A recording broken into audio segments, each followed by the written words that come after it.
Demokrasi merupakan suatu jalan untuk melakukan perubahan atas apa yang terjadi di masa lampau, mengembalikan hak menentukan pemimpin kepada rakyat, penguasa di bawah pengawasan rakyat. Dalam sejarah ketatanan Republik Indonesia yang lelah lebih dari setengah abad, perkembangan demokrasi mengalami pasang surut. Masalah pokok yang dihadapi oleh bangsa Indonesia adalah bagaimana upaya meningkatkan kehidupan ekonomi dan membangun kehidupan sosial politik yang demokratis dalam masyarakat yang plural.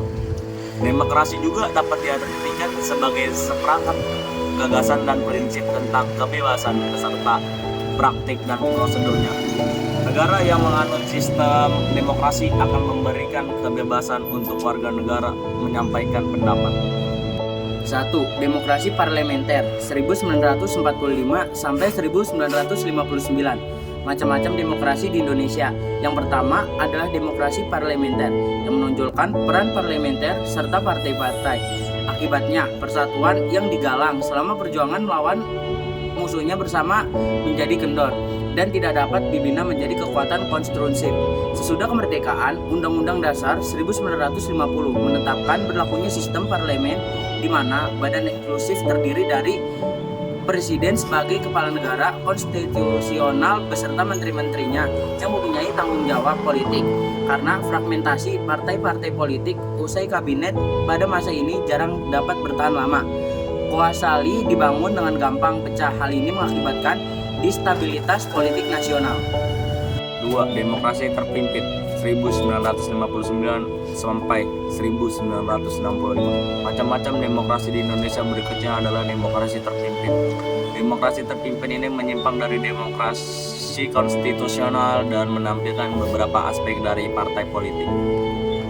Masa ini kok ditandai dengan dominasi presiden, terbatasnya peran partai politik, perkembangan pengaruh komunis, dan peran ABRI sebagai unsur sosial politik semakin luas. Undang-Undang Dasar 1945 membuka kesempatan bagi seorang presiden untuk bertahan selama sekurang-kurangnya 5 tahun. Namun ketetapan MPRS nomor 3 atau 1963 yang mengangkat Insinyur Soekarno sebagai presiden seumur hidup ini telah membatalkan pembatasan waktu 5 tahun ini yang ditentukan oleh Undang-Undang Dasar.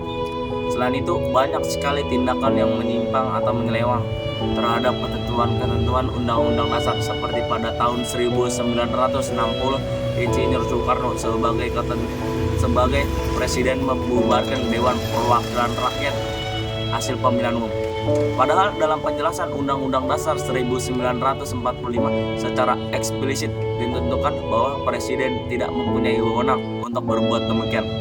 Berakhirnya pemerintahan Soekarno menjadi akhir dari berlakunya demokrasi terpimpin di Indonesia, yang kemudian digantikan dengan demokrasi Pancasila.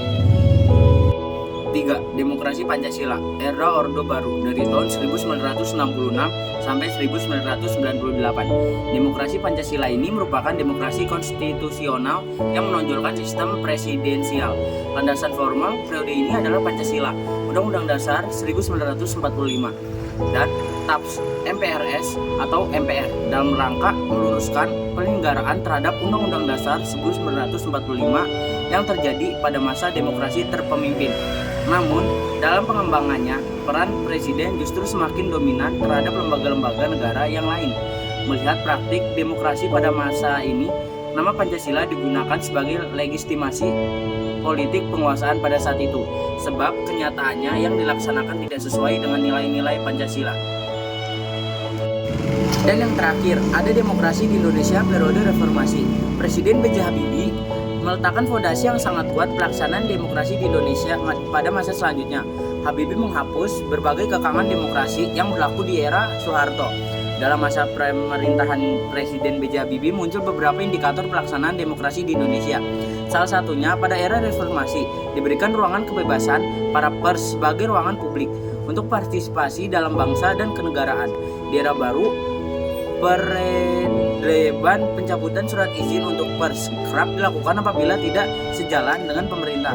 Kemudian di era reformasi, sistem multipartai diberlakukan. Ini terlibat pada pemerintahan umum 1999. Presiden Habibie sebagai Presiden RI membuka kesempatan pada rakyat untuk berserikat dan berkumpul sebagai ideologi aspirasi politiknya.